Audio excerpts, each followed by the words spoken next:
আসসালামু আলাইকুম। So FAQ সেশনের ২য় ভিডিওতে আপনাকে স্বাগতম।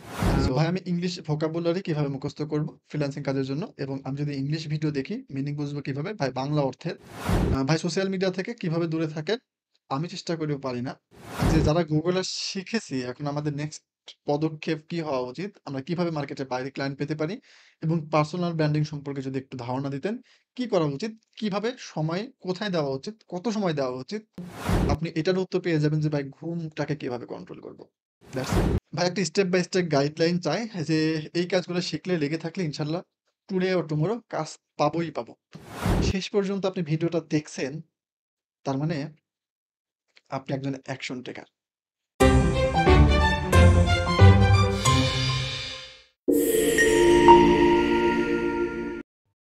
আসসালামু আলাইকুম। সো এফএকিউ সেশনের ২য় ভিডিওতে আপনাকে স্বাগতম। সো আশা করছি যে গত প্রশ্নগুলোর উত্তর থেকে আপনারা অনেকেই অনেক প্রশ্নের উত্তর পেয়েছেন, উপকৃত হয়েছেন এবং অনেকেই ধন্যবাদও জানিয়েছেন। সেজন্য আমি কৃতজ্ঞতা প্রকাশ করি। সো আজকেও যথারীতি আমরা ৫ থেকে ৬ টা প্রশ্ন নিবো এবং দেখি এই প্রশ্নের উত্তরগুলো আমরা দিতে পারি কিনা এবং যদি কখনো এরকম হয় যে আমি কোনো প্রশ্নের উত্তর জানছি না, কারণ আমি সব জানতা শমশের না। সো সেগুলো হচ্ছে আমি সিনিয়রদের কাছ থেকে উত্তর নেওয়ার চেষ্টা করব আরকি। সো ১ম প্রশ্ন যেটা আমরা দেখব আজকে, ভাই আমি ইংলিশ ভোকাবুলারি কিভাবে মুখস্থ করব ফ্রিল্যান্সিং কাজের জন্য এবং আমি যদি ইংলিশ ভিডিও দেখি মিনিং বুঝবো কিভাবে? ভাই বাংলা অর্থের। আচ্ছা, দেখুন এখানে হ্যাঁ, ম্যাটার করে অবশ্যই ওয়ার্ড মিনিং যদি আপনি না বুঝেন, আপনি আপনার ইন্ডাস্ট্রির যে ওয়ার্ড গুলো আছে, ইন্ডাস্ট্রিয়াল যে ওয়ার্ড গুলো আমরা বলি যেমন Google Ads এর জন্য বা ক্লায়েন্ট ম্যানেজমেন্ট এর জন্য। সো ক্লায়েন্টকে যখন মিটিং করবেন, তখন যেই ওয়ার্ড গুলো নরমালি লাগে, সো এইগুলা হচ্ছে আ আপনি ওইভাবে তো কোনো ডিকশনারি নেই বা ডিকশনারি ধরেও আপনি পড়তে পারবেন না যে একটা ডিকশনারির অনেকগুলো ওয়ার্ড মিনিং আমি মুখস্থ করলাম।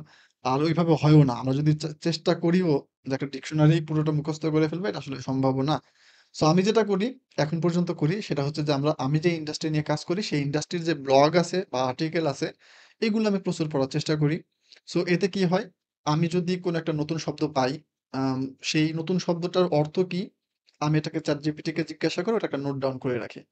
সো আপনি যদি এরকম উম ১০ টা ২০ টা ব্লগ পড়েন, ফর এক্সাম্পল ১ম এর দিকে দেখবেন যে একটা আর্টিকেল বা ব্লগের মধ্যে অনেকগুলো হচ্ছে না জানা শব্দ, যেটা আপনি জানেন না অর্থ। সো অনেকগুলো না জানা শব্দ আসবে। ২য় আর্টিকেল যখন পড়বেন, কারণ ইন্ডাস্ট্রি তো আপনার একটাই। আপনি তো কখনো ভিডিও এডিটিং, কখনো Google Ads, কখনো ওয়েব ডেভেলপমেন্ট, এটা না। আপনার ইন্ডাস্ট্রি কিন্তু ফিক্স। সো আপনি যদি ওই ইন্ডাস্ট্রি রিলেটেড ব্লগ বা আর্টিকেল গুলো পড়তে থাকেন এবং প্রথমত ওই যে না জানা যে শব্দগুলো ওগুলো নোট ডাউন করার চেষ্টা করবেন এবং প্রতিদিন চেষ্টা করবেন যে সাপোজ ১ম দিনে হচ্ছে ১০ টা ওয়ার্ড হলো, পরের দিন আরো ১০ টা, তারপরের দিন আরো ৫ টা, তারপরের দিন ৭ টা, এরকম যে ওয়ার্ড গুলো হলো এগুলো লিস্ট ডাউন করবেন। মুখস্থ ওভাবে আপনি করতে পারবেন না। যদি আপনার থাকে আপনি মুখস্থ করতে পারেন সেটা তো খুবই ভালো কথা। যদি এরকম নাই পারেন এট লিস্ট প্রতিদিন কম্পিউটারে বসার সময়, কাজ শুরুর সময় এবং কাজ শেষের সময় ওই যে শিটে আপনি আপনার ওয়ার্ড মিনিং গুলো রেখে দিয়েছেন ওটা জাস্ট চোখ বুলায়ে যাবেন। মানে প্রতিদিন একবার করে খালি দেখে যাবেন, রিডিং করে যাবেন। আপনার মুখস্থ করার দরকার নাই। একটা সার্টেন টাইম পরে দেখবেন যে আপনার অনেক না জানা শব্দ এখন জানা হয়ে গেছে। ২য় যে কাজটা করবেন, পাশাপাশি আপনি হচ্ছে পডকাস্ট শুনবেন। যে পডকাস্ট গুলাতে ইংলিশে হয়। মনে করেন যে আপনি Google Ads নিয়ে কাজ করেন বা কোনো একটা ইন্ডাস্ট্রি নিয়ে কাজ করেন, যেটা নিয়ে কাজ করেন না কেন, ওই ইন্ডাস্ট্রির যারা টপ ইনফ্লুয়েন্সার আছে Google এ, YouTube এ তাদেরকে খুঁজে বের করে তাদের পডকাস্ট গুলা বোঝার চেষ্টা করবেন। সেখানে দেখবেন অনেক কেস স্টাডি দেওয়া থাকে। ক্লায়েন্টের সাথে মিটিং দেওয়া থাকে। সো ওই ক্লায়েন্ট কমিউনিকেশন, ক্লায়েন্টের মিটিং এগুলো হচ্ছে পড়ার চেষ্টা করেন, শোনার চেষ্টা করেন। দেখবেন যে আপনার লিসেনিং যে স্কিল সেটাও বেড়ে গেছে। এবং আস্তে, আস্তে নতুন আ না জানা শব্দগুলা আপনার কাছে অনেক জানা হয়ে যাবে। সো এটা একটু মেনে চলেন। আশা করছি খুবই ভালো হবে। আর আমিও চেষ্টা করব যে আমার ক্লায়েন্ট কমিউনিকেশন এ যে মিটিং এর রেকর্ড গুলো, আমি ২ টা দিছি অলরেডি। সো আস্তে, আস্তে বাকিগুলো দিয়ে দেওয়ার। সো এখানে অনেকগুলা ক্লায়েন্টের সেনসিটিভ ইস্যু থাকে, ডাটা থাকে, ওইগুলা ব্লার করা লাগে। এখানে সময়ের সাপেক্ষ। সো চাইলেও আমি র‍্যান্ডমলি সব ভিডিওগুলো একবারে দিয়ে দিতে পারতেছি না। আমি চেষ্টা করব দিয়ে দেওয়ার। আচ্ছা, ২য় প্রশ্ন কি আছে আমরা দেখি। আ ভাইয়া সর্বপ্রথম অভিনন্দন। আপনি ১,০০০ সাবস্ক্রাইব পূরণ করেছেন। ধন্যবাদ ভাই। আচ্ছা, উনার প্রশ্নটা হলো যারা Google Ads শিখেছি এখন আমাদের নেক্সট পদক্ষেপ কি হওয়া উচিত? আমরা কিভাবে মার্কেটের বাইরে ক্লায়েন্ট পেতে পারি? এবং পার্সোনাল ব্র্যান্ডিং সম্পর্কে যদি একটু ধারণা দিতেন, কি করা উচিত? কিভাবে সময় কোথায় দেওয়া উচিত? কত সময় দেওয়া উচিত? ইত্যাদি। ভাই অনেকগুলো প্রশ্ন করলেন। মানে এটা আসলে ১০ বা ৫ মিনিটের একটা ভিডিওতে বা ২ মিনিটের একটা আ অংশে এটা আসলে বলাটা কঠিন। আমি জেনেরিক কিছু কথা বলি। শুধু Google Ads বলে না, আপনি যেটাই শিখেছেন না কেন, আপনি একটা কোর্স শেষ করেছেন। আপনি শিখে শেষ করে ফেলেছেন তার মানে এই না যে আপনার জানা শেষ হয়ে গেছে। এটা কখনোই জানা শেষ হওয়া সম্ভব না। সো ইন্ডাস্ট্রির যারা টপ লেভেলের আ প্লেয়ার আছে, যারা খুব ভালো করতেছে বা ইনফ্লুয়েন্সার আছে, তারাও কিন্তু কখনো বলবে না যে আমি শেষ করে ফেলেছি। তারাও নিয়মিত পড়াশোনার মধ্যে থাকে। সো আপনি যেটা করবেন, আপনিও পড়াশোনার মধ্যে থাকবেন এবং আপনি চেষ্টা করবেন যে আপনার একটা পার্সোনাল ব্র্যান্ডিং তৈরি করা। পার্সোনাল ব্র্যান্ডিং বলতে আপনি যে এটা নিয়ে কাজ করেন, এটা তো জানাতে হবে পাবলিককে এবং আ সেটা যদি কেউ নাই জানে, সো সে কিভাবে আপনার কাছে রিচ আউট করবে?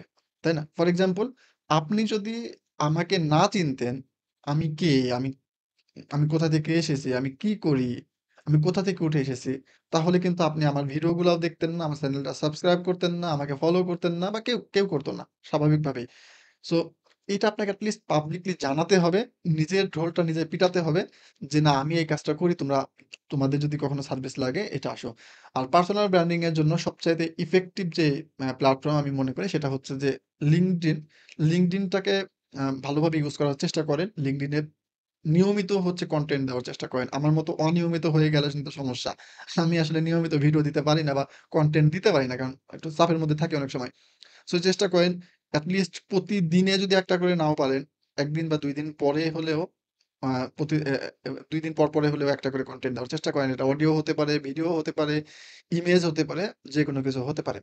২য় যে কাজটা করবেন এনগেজমেন্টটা বাড়াবেন। ফর এক্সাম্পল আপনি শুধু পোস্ট করেই যাচ্ছেন।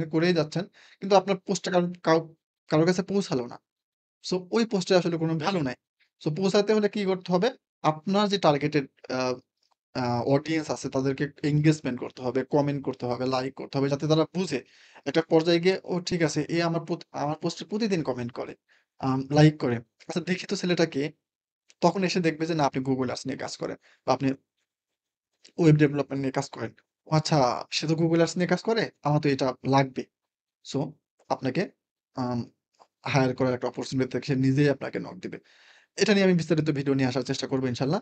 আরেকটা চেষ্টা করবেন যে একটা ওয়েবসাইট এটলিস্ট বানানো প্রফেশনাল ওয়েতে। হ্যাঁ, এখানে কিছু ইনভেস্টমেন্ট এর ব্যাপার থাকে। এটা তো ওয়ান টাইম ইনভেস্টমেন্ট এবং ১ বছরের জন্য আপনি ডোমেইন হোস্টিং যদি নিয়ে নেন, আমার মনে হয় যে এটা একটা ভালো ইনভেস্টমেন্ট। আপনি যখন LinkedIn এ পোস্ট গুলা করবেন, ওইখানে হচ্ছে ওই সেম পোস্টটাই হচ্ছে বাকি সোশ্যাল মিডিয়াতে করবেন। আপনি ব্লগ বা আর্টিকেল হিসেবে আপনার ওয়েবসাইটেও পাবলিশ করবেন।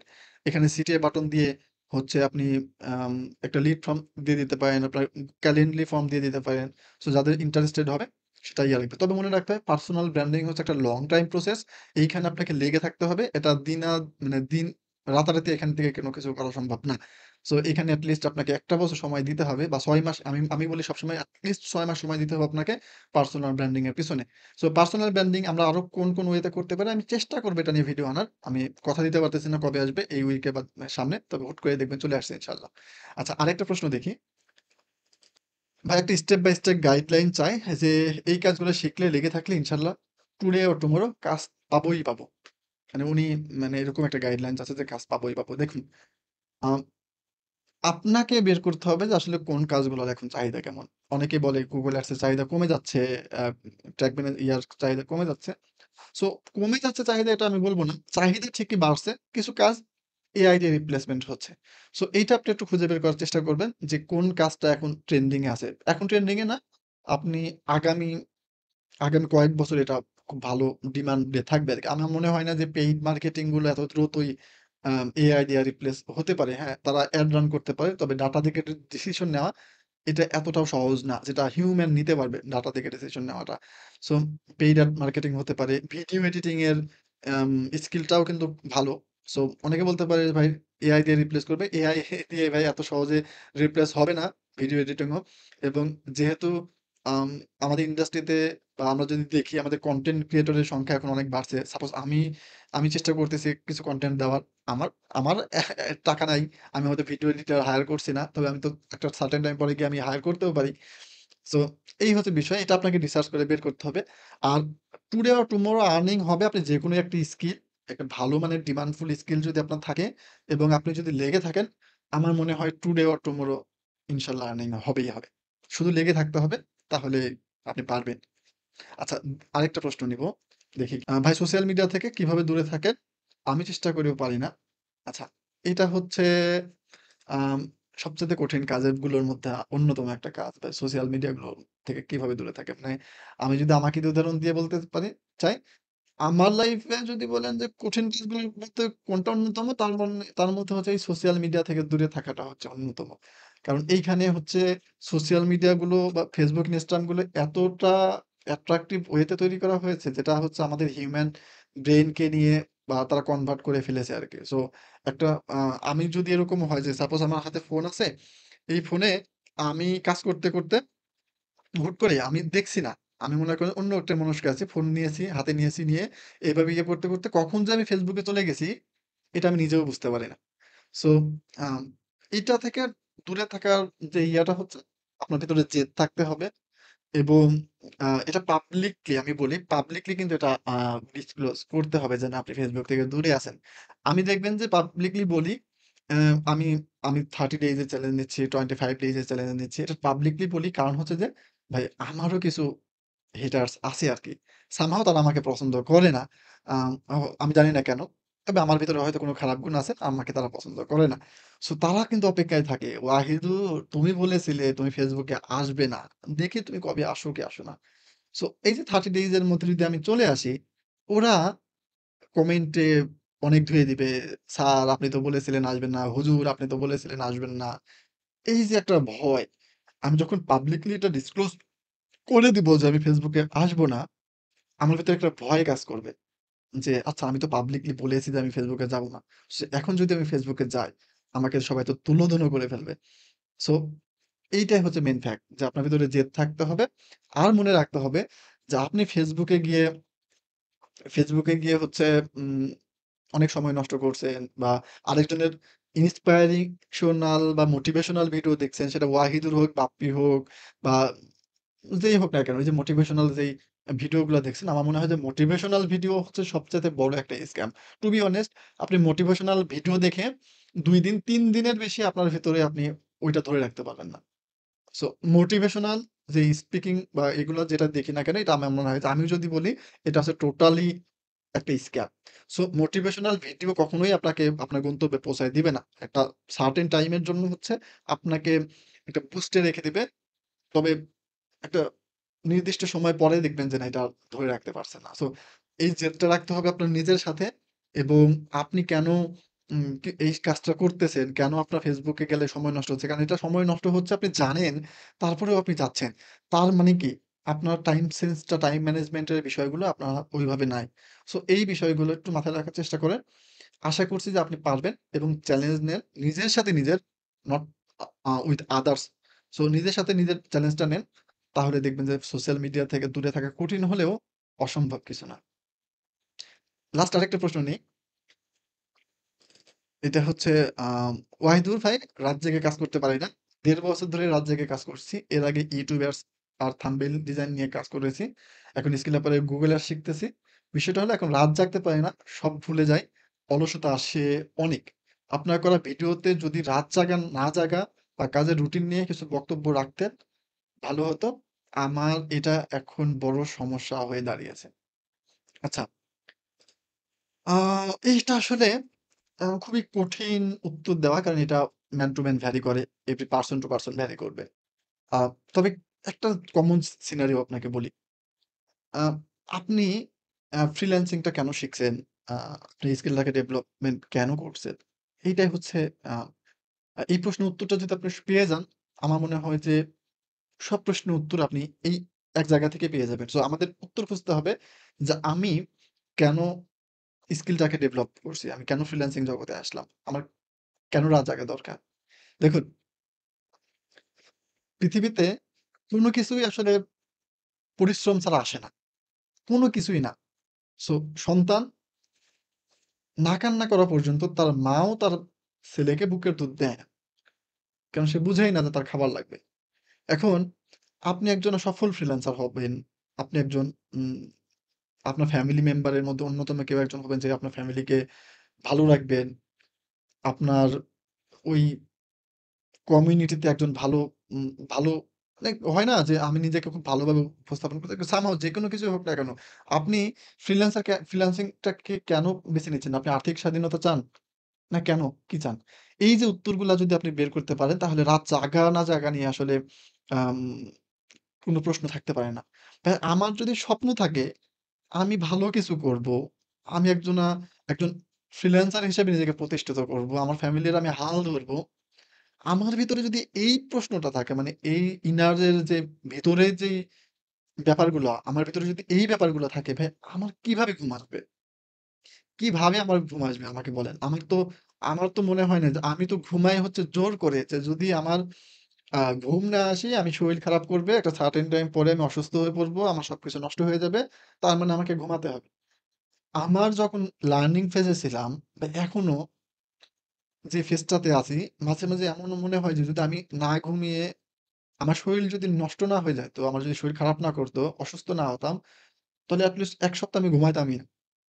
আমি কাজের মধ্যেই থাকতাম। সো আপনার ভিতরে যদি এই জেদ থাকে যে ভাই আমি কিছু একটা করব, আপনার ঘুমই তো ভিতর থেকেই তো ঘুম আসবে না। বরং আপনি তখন চিন্তা করবেন যে ভাই আমি ঘুমাতে পারতেছি না। আমি কিভাবে ঘুম আসতে পারি? আমার মনে আছে যে আমি স্কিল ল্যাপের একটা ক্লাসে না ওরিয়েন্টেশন মনে হয় কোনো একটা ক্লাসে বা কোনো কিছুতে রিমন ভাই বা বাপ্পি ভাইকে একটা প্রশ্ন করেছিলাম। আমি মাঝখানে শারীরিকভাবে অসুস্থ হয়ে পড়েছিলাম শুধু রাতে ঠিকমতো না ঘুমানোর জন্য। ডাক্তার আমাকে বলল এট লিস্ট ৮ ঘন্টা ঘুমাতে। কিন্তু আমার হাতে তখন আমি ৪ ঘন্টার বেশি ঘুমাতে পারতাম না। সো আমি ভাইদের কাছে প্রশ্ন চাচ্ছিলাম যে ভাই আমি না ঘুমিয়ে কিভাবে আমার শরীরটা ফিট রাখতে পারি? যে একটু ঘুম কম হলেও আমি যাতে ফিট থাকি। আর আপনার প্রশ্নটা হচ্ছে ঠিক তার উল্টো। কিভাবে ভাই ঘুমটাকে আমি মিনিমাইজ করতে পারি? বা না আসানোর মতো করতে পারি। তার মানে কি? পয়েন্টটা বা পার্থক্যটা এখানেই যে আপনার ভেতরে যে স্বপ্নটা আমি দেখছি, সেটা এখনো ওইভাবে স্বপ্নে পরিণত হতে পারে নাই। এখনো হয়তোবা ইমাজিনেশন এর মধ্যেই আছেন। ওইটা বাস্তবে নিয়ে আসতে হবে। ওটা স্বপ্নটাকে বাস্তবে রূপ রূপ দিব এই প্রতিজ্ঞা আপনার ভেতরে থাকতে হবে। তাহলে দেখবেন যে সকল প্রশ্নের উত্তর বা ঘুম কি জিনিস আপনি আর চোখে দেখতে পারবেন না। So at the end of the day আপনার গোল কি? আপনি কেন এটা শিখছেন? আপনি এটা শিখে আপনি কি করতে চাচ্ছেন? এইটাই হচ্ছে মূল উত্তর। আমি জানি আপনি যদি এই প্রশ্নগুলো নিজেকে করেন, আপনি নিজেও উত্তর পেয়ে যাবেন। আর তখন আপনি এটারও উত্তর পেয়ে যাবেন যে ভাই ঘুমটাকে কিভাবে কন্ট্রোল করব। That's it. সো এই ছিল আজকের মতো। আ এরপরেও যদি আপনার কোনো প্রশ্ন থাকে আ একটু কমেন্ট করে জানাবেন। আ কারণ হচ্ছে একটা ভিডিওতে অনেক প্রশ্নের উত্তর দিলে এটা আসলে সম্ভবও না এবং কেউ দেখেও না। সো আমি ছোট করে ৫ টা ৬ টা করে প্রশ্ন নেওয়ার চেষ্টা করছি। সো যদি কারো অন্য কোনো প্রশ্ন থেকে থাকে যেটা আগের ভিডিওতে কভার হয়নি কিংবা এই ভিডিওতে কভার হয়নি, কমেন্ট করতে ভুলবেন না। আমিও ওয়াহিদুর চেষ্টা করব নেক্সট ভিডিওতে আপনার প্রশ্নের উত্তর দেওয়ার। সো ধন্যবাদ সবাইকে। অনেক সময় নিয়ে ফেললাম। শেষ পর্যন্ত আপনি ভিডিওটা দেখছেন, তার মানে আপনি একজন অ্যাকশন টেকার। আমি এই আজকে একটা ডিক্লারেশন দেই। আপনি যদি আমার চ্যানেলের সাবস্ক্রাইবার হয়ে থাকেন, তাহলে হচ্ছে আ আপনি আমার ইমেইলে একটা নক দিবেন যে, "ভাই আমি আপনার চ্যানেলের সাবস্ক্রাইবার।" আমরা একটা WhatsApp কমিউনিটি তৈরি করব। যেই কমিউনিটিতে আমার চ্যানেলের সাবস্ক্রাইবার যারা আছে, তারা থাকবে এবং সবাই মিলে আম আড্ডা দিব ভালো। নিজেরা একে অন্যের সাথে স্কিল গুলা শেয়ার করব, এক্সপেরিয়েন্স গুলা শেয়ার করব। এতে কি হবে? আম আমি যেটা জানি না আপনার কাছ থেকে জানলাম, আপনি যেটা জানেন না আমার কাছ থেকে জানলাম। সপ্তাহে এট লিস্ট একটা আড্ডা আমরা সেখানে দিব। সো এটা শেষে বলার কারণ হচ্ছে আমি তাকেই নিব যে আসলেই অ্যাকশন টেকার এবং আপনি শেষ পর্যন্ত ভিডিওটা ধৈর্য ধরে দেখলেন তার মানে আপনি একজন অ্যাকশন টেকার। সো আপনি অ্যাকশন নিতে পারবেন। সো ছোট চ্যালেঞ্জ থাকবে। আমরা কিভাবে ইমপ্রুভমেন্ট করতে পারবো হাবিজাবি অনেক চ্যালেঞ্জ থাকবে সেখানে। জাস্ট ইমেইল করেন। আর ওইখানে সাবজেক্টে রাখবেন অ্যাকশন টেকার। অ্যাকশন টেকার সাবজেক্ট দিয়েই আপনি হচ্ছে আমাকে একটা ইমেইল করবেন। পরবর্তীতে আমি আমার গ্রুপের WhatsApp এর যে গ্রুপটা আছে ওইটা আমি এখনো তৈরি করি নাই। আমি এই যে ভিডিওটা শেষ করে এটা করে ফেলবো। আম আমি আপনাকে একটা ইনভাইটেশন পাঠিয়ে দেব ইনশাআল্লাহ। তবে হ্যাঁ, একটা স্ক্রিনশট কিন্তু অবশ্যই লাগবে যে আপনি আমার চ্যানেলের সাবস্ক্রাইবার এবং কোন ইমেইল দিয়ে আপনি সাবস্ক্রাইব করেছেন সেটাও লাগবে। কারণ আপনি আমার কাছ থেকে নিবেন, কিছু দিবেন না, তা তো হবে না ভাই। আল্লাহ হাফেজ।